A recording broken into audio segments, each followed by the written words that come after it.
नमस्ते। मैं doctor lieutenant colonel Sunaina सूद, psychiatrist. आज वर्ल्ड स्किज़ोफ्रेनिया डे है। हाँ, स्किज़ोफ्रेनिया यानी कि एक्चुअली जो पागलपन की बीमारी होती है, ये जो बीमारी है स्किज़ोफ्रेनिया, ये सबसे वर्स्ट मेंटल इलनेस है, सबसे बुरी मानसिक बीमारी है ये। अगर हम दुनिया की बात करें तो 100 में ऐसे एक व्यक्ति होता है जिसको ये बीमारी हो सकती है।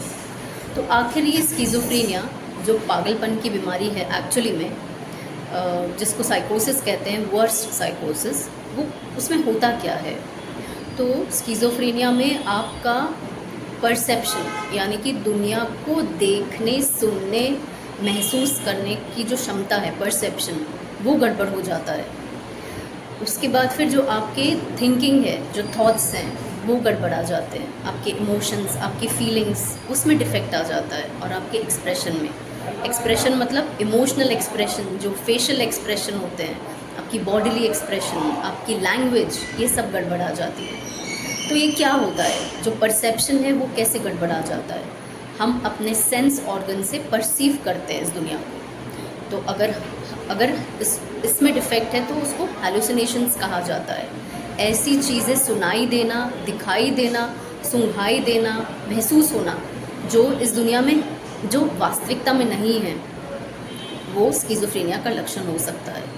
2 लोग या बहुत सारे लोग मेरे बारे में बातें कर रहे हैं, बुरी बातें कर रहे हैं, मुझे बुरा भला कह रहे हैं, मेरे बारे में बात कर रहे हैं, मेरे बारे में कोई कमेंट्री चल रही है, एक आदमी मेरे बारे में कमेंट्री कर रहा है, ये बहुत बुरा है, ये किसी काम का नहीं है, देखो कोई भी काम ठीक से नहीं कर सकता है, इसको तो मर जाना चाहिए। तो ऐसी आवाज़ें आना जो वास्तविकता में कोई बोल नहीं रहा है, सिर्फ दिमाग में, मन में ऐसी आवाज़ें आ रही हैं, वो है परसेप्चुअल डिफ़िकल्टी। अब आपको दिखाई देना ऐसा कुछ जो वास्तविकता में नहीं है, दिख रहा है कि मेरे पीछे, मेरे सामने लोग मुझे मारने आ रहे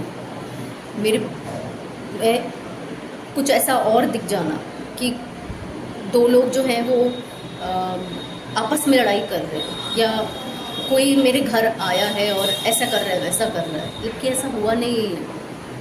कुछ ऐसी बदबू आते रहना पूरे टाइम, मुझे ऐसे सड़न की बदबू आती है पूरे समय पर, क्योंकि मेरा जो शरीर है वो सड़ रहा है, जबकि ना ऐसी बदबू है वास्तविकता में, ना ही उसका शरीर सड़ रहा है, पर ऐसा होना। तो ये पॉजिटिव सिम्टम्स होते हैं स्किज़ोफ्रेनिया के। पॉजिटिव सिम्टम्स जो नॉर्मल में नहीं है और ऐसी बीमारी में इन लोगों में आ जाते हैं। और कुछ होते हैं नेगेटिव सिम्टम्स, यानी कि जो नॉर्मल इंसान में होते हैं लेकिन ऐसे इंसान में नहीं होते, मतलब स्किज़ोफ्रेनिया वाले इंसान में नहीं होते हैं। तो वो क्या होते हैं? यानी कि हमने बात करी थी, इमोशंस चले जाते हैं। खुशी में खुश होना, जो खुशी आपके चेहरे पे झलके, जब खुशी का समय है, उनके चेहरे पे कोई हाव भाव चेंज ही नहीं होता है, एक जैसा हाव भाव रहता है, ना खुशी का एक्सप्रेशन है, ना दुख का एक्सप्रेशन है, ना रो सकते हैं, ना हंस सकते हैं, या एबनॉर्मली बिहेव करते हैं। रोना का समय है, अगर मान लीजिए कहीं मातम है, तो वो आके अच्छी सी ड्रेस पहन लेंगे और कुछ मजाक छोड़ देंगे, कुछ जोक छोड़ देंगे। तो ये अजीब सा डिसऑर्गेनाइज सा बिहेवियर हो जाता है, ये स्किज़ोफ्रेनिया में हो सकता है।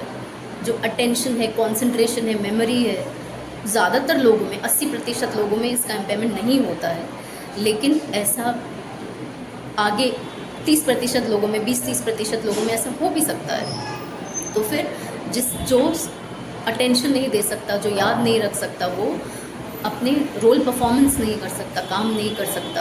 अगर बचपन में ये बीमारी हो जाए तो पढ़ाई नहीं कर सकते, आगे नौकरी नहीं मिलेगी, और अगर नौकरी मिलेगी तो वो ठीक से कर नहीं पाएंगे, तो इवेंचुअली छूट ही जाएगी।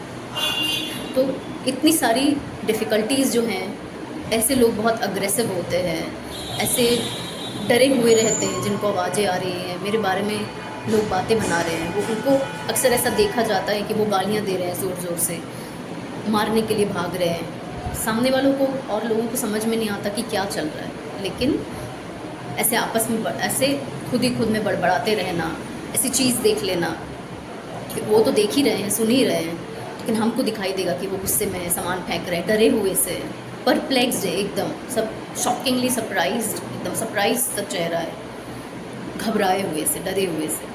तो ये सब स्किज़ोफ्रेनिया का लक्षण है।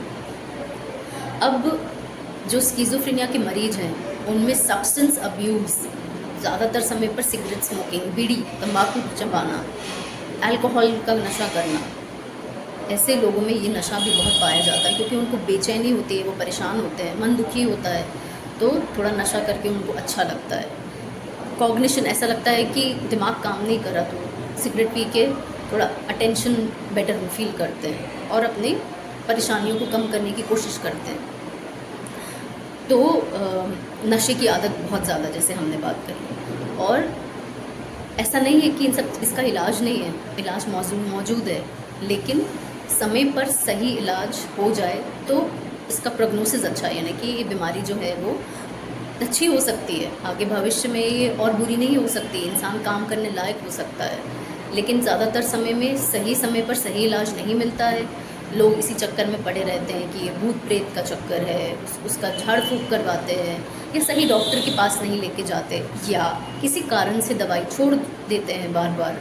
तो फिर ऐसी स्थिति में दवाइयाँ बहुत लंबी चलानी पड़ती हैं क्योंकि बीच बीच में वो छूट जाती है। जो इम्प्रूवमेंट आता है दवाई छोड़ने पे वो वापस हो जाता है, बुरा हो जाता है। ऐसे केसेस रेजिस्टेंट हो जाते हैं, फिर दवाइयाँ असर करना भी बंद कर देती हैं। तो ये बहुत ज़रूरी है कि एक कोर्स ख़त्म करें। एक बार स्किज़ोफ्रेनिया के लक्षण आ जाने पर उसका इलाज कम से कम ठीक होने के भी 2 साल तक चलने होता है, लेकिन ऐसा तो लोग करते नहीं हैं, इसलिए अक्सर इलाज ज़िंदगी भर चलता है। अगर 2 बार ऐसा हो जाए तो उससे और लंबा इलाज चलेगा, 5 साल। 2-3 बार ऐसा हो जाए तो 2 बार ऐसा हो जाए तो 5 साल, अगर 3 बार या उससे ज़्यादा हो जाए तो फिर 5 साल या ज़िंदगी भर भी इलाज चलाना पड़ सकता है। लेकिन सही समय पर अगर आप सही इलाज शुरू करेंगे,